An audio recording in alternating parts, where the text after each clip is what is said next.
Super education 247 में आपका स्वागत है। मैं काजल 10वीं कक्षा का पॉलिटिकल का चैप्टर 3 जाति धर्म और लैंगिक मसले का अभ्यास लेकर आई हूँ। जैसा कि आप इस वीडियो में देख रहे हैं, इस वीडियो में लेख का काफी सुधार है और हम इसका अभ्यास करेंगे। उसका प्रश्न नंबर 1, जीवन के उन विभिन्न पहलुओं का जिक्र करें जिनमें भारत में स्त्रियों के साथ भेदभाव होता है या वे कमजोर स्थिति में होती हैं। भारत में महिलाओं के साथ भेदभाव किया जाता है और निम्न तरीकों से वंचित किया जाता है। उन्हें पार्याप्त शिक्षा प्रदान नहीं की जाती है। इस प्रकार महिलाओं में साक्षरता दर केवल 54% है। उनके द्वारा किया गया अधिकांश श्रम अनैतिक है और जहां उन्हें उनके काम के लिए भुगताना किया जाता है, उन्हें पुरुषों की तुलना में कम वेतन मिलता है। अधिकांश परिवार लड़के की चाह के कारण देश के कई हिस्सों में कन्या भ्रूण हत्या का प्रचलन है। प्रश्न नंबर 2, विभिन्न तरह की सांप्रदायिक राजनीति का ब्यौरा दे और सबके साथ एक एक उदाहरण भी दे। सांप्रदायिक राजनीति के विभिन्न रूप। रोजमर्रा की मान्यताओं में सांप्रदायिक श्रेष्ठता की अभिव्यक्ति मिलिटेंट धार्मिक समूह इसका एक अच्छा उदाहरण है। एक प्रमुख प्रभुत्व या अलग राज्य बनाने की इच्छा। जम्मू और कश्मीर और मध्य भारत में अलगवादी नेता और राजनीतिक दल इसका एक उदाहरण है। मतदाताओं को अपील करने के लिए राजनीति में धार्मिक प्रतीकों और नेताओं का उपयोग।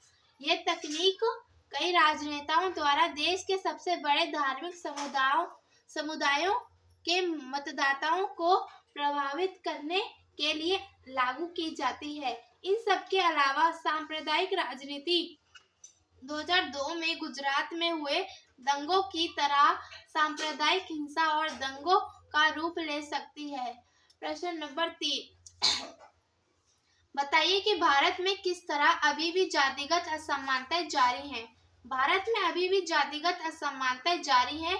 आज भी अधिकांश लोग अपनी जाति या जनजाति के भीतर विवाह करते हैं। संवैधानिक निषेध के बावजूद अस्पृश्यता पूरी तरह से समाप्त नहीं हुई है। तथाकथित निम्न जातियों के लिए शिक्षा आसानी से उपलब्ध नहीं है। आर्थिक स्थिति जाति व्यवस्था से घनिष्ठ रूप से जुड़ी हुई है। स्वतंत्रता पूर्व की तरह आधुनिक भारत में गरीब ज्यादातर निम्न जातियां हैं, जबकि अमीर उच्च जाति है, जिससे पता चलता है कि भारत में अभी भी जातिगत असमानताएं जारी हैं। प्रश्न नंबर 4, 2 कारण बताएं कि क्यों सिर्फ जातियों के आधार पर भारत में चुनावी नतीजे तय नहीं हो सकते। सिर्फ जाति के आधार पर भारत में चुनाव परिणाम का निर्धारण नहीं किया जा सकता, क्योंकि किसी भी संसदीय क्षेत्र में एक ही जाति का स्पष्ट बहुमत नहीं है। कोई भी पार्टी किसी विशेष जाति के सभी वोट नहीं जीतती है। प्रश्न नंबर 5, भारत में विधायकों में महिलाओं के प्रतिनिधित्व की स्थिति क्या है। जब विधायी निकायों में महिलाओं के प्रतिनिधित्व की बात आती है तो भारत दुनिया के सबसे निचले देश में से एक है। महिलाओं का प्रतिनिधित्व हमेशा लोकसभा में 10% से कम और राज्य विधानसभाओं में 5% रहा है। दूसरी ओर स्थानीय सरकारी निकायों के मामले में स्थिति अलग है। चूंकि स्थानीय सरकारी निकाय पंचायतों और नगर पालिकाओं में 1/3 सीटें महिलाओं के लिए आरक्षित हैं, ग्रामीण और शहरी स्थानीय निकायों में 10 लाख से अधिक निर्वाचित महिला प्रतिनिधि हैं। प्रश्न नंबर 6, किन्हीं 2 प्रावधानों का जिक्र करें जो भारत को धर्मनिरपेक्ष देश बनाते हैं। भारत को धर्मनिरपेक्ष राज्य बनाने वाले 2 संवैधानिक प्रावधान हैं।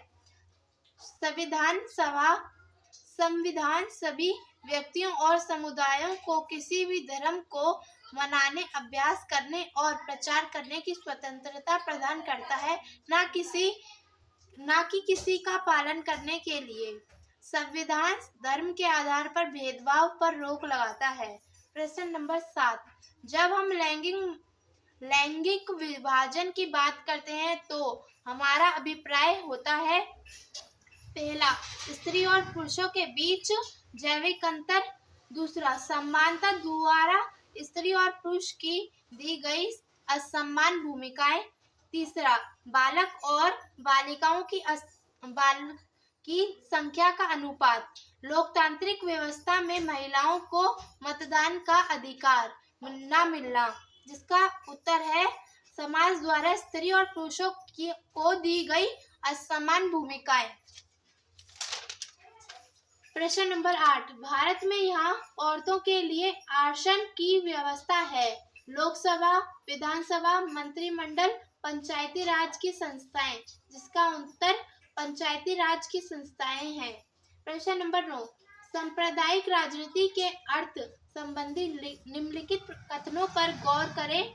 सांप्रदायिक राजनीति इस धारणा पर आधारित है कि पहला, एक धर्म दूसरे से श्रेष्ठ है। विभिन्न धर्म के लोग समान नागरिक के रूप से खुशी खुशी साथ रहते हैं। एक धर्म के अनुयायी एक समुदाय बनाते हैं। एक धार्मिक समूह का प्रभुत्व बाकी सभी धर्मों पर कायम करने में शासन की शक्ति का प्रयोग नहीं किया जा सकता है। जिसका उत्तर है पहला और तीसरा। प्रश्न नंबर 10, भारतीय संविधान के बारे में इनमें से कौन सा कथन गलत है। पहला, यह धर्म के आधार पर भेदभाव का मनाही करता है। दूसरा, यह एक धर्म को राजकीय धर्म बताता है। तीसरा, सभी लोगों को कोई भी धर्म मानने की आजादी देता है। चौथा, किसी भी धार्मिक समुदाय में सभी नागरिकों को बराबरी का अधिकार देता है। जिसका उत्तर है यह एक धर्म को राजकीय धर्म बताता है। 11वां, जाति पर आधारित सामाजिक विज्ञान भारत में ही है।